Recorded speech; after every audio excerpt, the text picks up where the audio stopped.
الحمدللہ والصلاۃ والسلام علی رسول اللہ وبعد۔ محترم ناظرین، السلام علیکم ورحمۃ اللہ وبرکاتہ۔ ہر سال رمضان کا سورج بڑے آب و تاب کے ساتھ نکلتا ہے اور ایک مہینہ بعد ڈوب جاتا ہے، لیکن کیا ہم رمضان سے خاطر خواہ فیضیاب ہو پاتے ہیں؟ ذرا سوچئے، کتنے رمضان ہماری زندگی میں آئے ہوں گے؟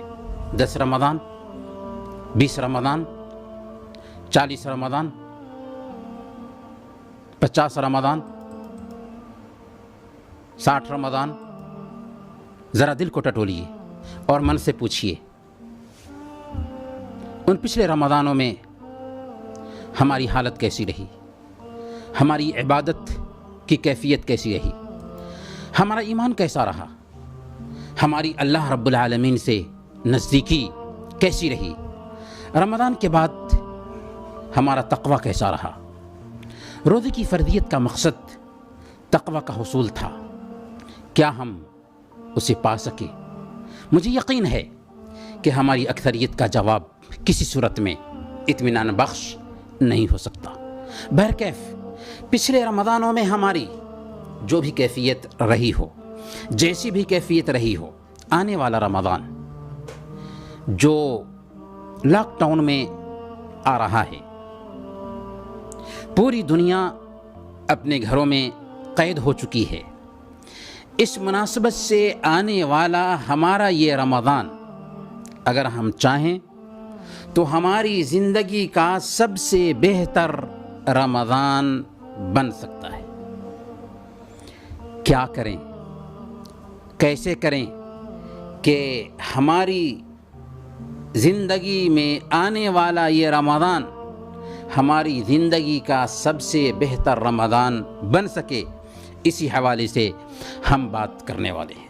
کیا ایسا نہیں ہے کہ ہم اپنے گھروں میں ٹکے رہیں گے، کاموں کی مشغولیت نہیں ہوگی، الجھنوں سے دور ہوں گے، ذہن فارغ ہوگا، یکسوئی حاصل ہوگی، اور رمضان اسی لیے آتا ہے تاکہ ہم اپنے رب سے قریب ہو سکیں، اپنے آپ کو اپنے رب کے لیے فارغ کر سکیں، اپنے اندر تقوی کی صفت پیدا کر سکیں۔ ہم مانتے ہیں بہت سارے مسائل ہوں گے، خاص طور پر ان لوگوں کے لیے جن کا کاروبار بند ہو چکا ہے، جو مالی اعتبار سے کمزور ہیں، لیکن ایک مسلمان پریشانی میں بھی صبر کا دامن تھامے رہتا ہے،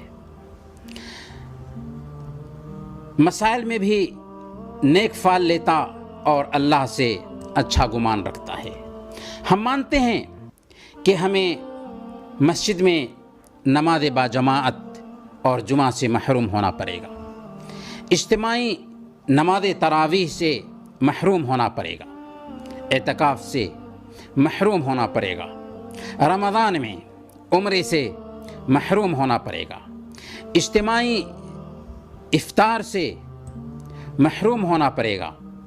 ان سارے مسائل کے باوجود اگر ہم نے سچی پلاننگ کی تو یاد رکھیں، آنے والا یہ رمضان ہماری زندگی کا سب سے بہتر رمضان بن سکتا ہے۔ کیا کریں، کیسے کریں کہ آنے والا یہ رمضان ہماری زندگی کا سب سے بہتر رمضان ثابت ہو؟ اس حوالے سے ہم چند باتیں آپ کی خدمت میں رکھنا چاہیں گے۔ دل سے متوجہ ہو کر ان پر دھیان دیں، کاغذ اور قلم ہو سکتا ہے تو ہاتھ میں لیں، اہم نکات قلم بند کریں اور پابندی سے ان پر عمل کرنے کی کوشش کریں، اپنی زندگی میں ان باتوں کو لاگو کرنے کی کوشش کریں، اور یہ عہد کریں کہ اس ماہ مبارک کی ساعتوں میں جو بھلائیاں ہیں ان بھلائیوں کو ہم سمیٹ سکیں گے، تاکہ خود میں ہم تقوی کی صفت پیدا کر سکیں جو روزہ کا خلاصہ اور حاصل ہے۔ محترم ناظرین، لاک ڈاؤن کے اس رمضان کو زندگی کا سب سے بہتر رمضان بنانا چاہتے ہیں تو پہلی فرصت میں اپنے گناہوں سے سچی توبہ کریں، اللہ کے حق میں کوتاہی ہوئی ہے تو اس پر نادم اور شرمندہ ہوں۔ گناہوں کو بالکلیہ ترک کر دیں، چھوڑ دیں اور آئندہ انہیں نہ کرنے کا پختہ عزم رکھیں۔ ظالم ابھی ہے فرصت توبہ نہ دیر کر، وہ بھی گرا نہیں جو گرا پھر سنبھل گیا۔ رحمت عالم صلی اللہ علیہ وسلم کو دیکھیں، جن کے اگلے پچھلے سارے گناہ معاف کر دیے جاتے تھے، لیکن اس کے باوجود دن میں 100 مرتبہ توبہ کر رہے ہیں، جبکہ ہم تو گناہوں میں ڈوبے ہوئے ہیں۔ سر سے پیر تک ہم گناہوں میں ڈوبے ہوئے ہیں۔ ہمیں کس قدر توبہ کرنا چاہیے اس کا اندازہ ہم خود لگا سکتے ہیں۔ اگر بندوں کے حق میں کوتاہی ہوئی ہے تو اس کا تصفیہ کر لیں۔ کسی کا کوئی حق مارا ہے تو اسے چکا دیں۔ دلوں میں کسی طرح کا کینہ کپٹ ہے، بغض اور حسد ہے تو صلح صفائی کر لیں۔ اپنے بھائیوں کے تئیں دلوں کو بالکل صاف رکھیں۔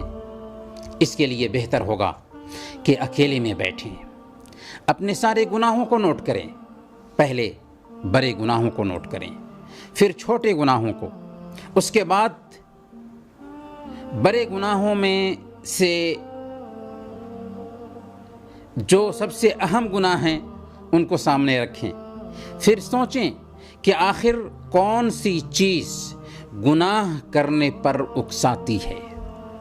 بیکاری، اکیلے میں بیٹھنا، من کی چاہت، برے دوستوں کی صحبت، شیطانی وسوسہ، ان اسباب میں سے جو اسباب بھی گناہوں میں الجھائے رکھنے کا سبب بن رہے ہوں، سب سے پہلے اس سے چھٹکارا حاصل کرنے کی کوشش کریں اور اس گناہ کے مقابلے میں اسی کے جیسے کوئی جائز کام کرنے کی کوشش کریں۔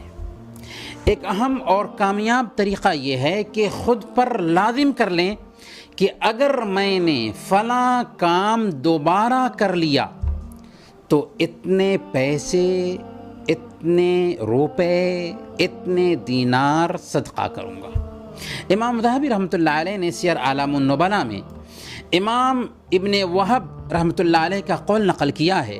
وہ کہتے ہیں کہ میں نے نظر مانا کہ جب بھی کسی کی غیبت کروں تو ایک روزہ رکھوں گا۔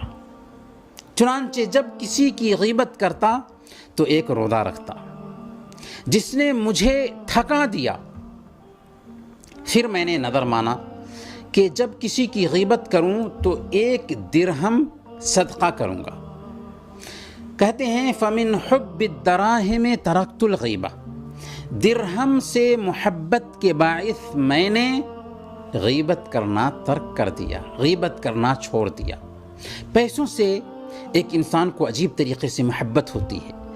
اپنے اوپر اگر ہم لازم کر لیں گے کہ اگر میں نے ایسا کیا تو میں اتنا خرچ کروں گا، تو عجیب طریقے سے برائی سے ہم بچ جائیں گے اور نیکیوں کے قریب ہو سکیں گے۔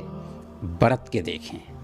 محترم ناظرین، لاک ڈاؤن کے اس رمضان کو زندگی کا سب سے بہتر رمضان بنانے کے لیے یہ پہلا پوائنٹ ہوا کہ ہم سچی توبہ کریں۔ دوسرے پوائنٹ پر ہم اگلے ایپیسوڈ میں بات کریں گے۔ تب تک کے لیے اجازت دیجیے۔